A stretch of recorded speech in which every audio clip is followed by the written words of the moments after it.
Are you facing hair fall, weak roots, and dull strands? என்னங்க இந்த மாதிரி hair ப்ராப்ளம்ஸ்க்குலாம் solution இருக்காதான்னு யோசிக்கிறீங்களா? கண்டிப்பா இருக்கு.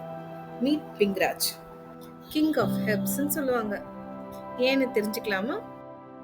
இதோட பெனிஃபிட்ஸ் பார்த்தீங்கன்னா, இது ஹேர் ரூட்டை ஸ்ட்ரென்த் பண்ணி புதுசா ஹேர் growth ஆக ஹெல்ப் பண்ணும். அது மட்டும் இல்லாம ஹேர் ஃபாலையும் ரெடியூஸ் பண்ணும். நேச்சுராவே ஹேரை டார்க் ஆக்கி கிரே ஹேர்ஸ் வரதை டிலே பண்ணும். டேண்ட்ரஃப், ஸ்கேல்ப் இச்சினஸ் அந்த மாதிரி விஷயங்களையும் ரெடியூஸ் பண்ணும். டேண்ட்ரஃப் ரிமூவ் ஆனதுனால ஸ்கேல்ப்பும் நல்லா ஹெல்த்தியா இருக்கும். ரூட்ஸும் நல்லா ஸ்ட்ராங் ஆனதுனால ஹேர் பிரேக்கேஜஸும் குறையும். அப்புறம் என்னங்க, உங்க ஹேரும் நல்லா சாஃப்டா, ஸ்மூத்தா, ஷைனியா, நேச்சுராவே ஆயிடும். இது மட்டும் இல்லைங்க, தி நேச்சுரல் ஹெர்பல் ஹேர் ஆயில இந்த மாதிரி 20+ ஹெர்ப்ஸை வச்சு இன்ஃபியூஸ்ட் பண்ணி நம்ம ரெடி பண்ணியிருக்கோம். இன்னும் எதுக்கு வெயிட் பண்றீங்க? வாங்கி ட்ரை பண்ணி பாருங்க.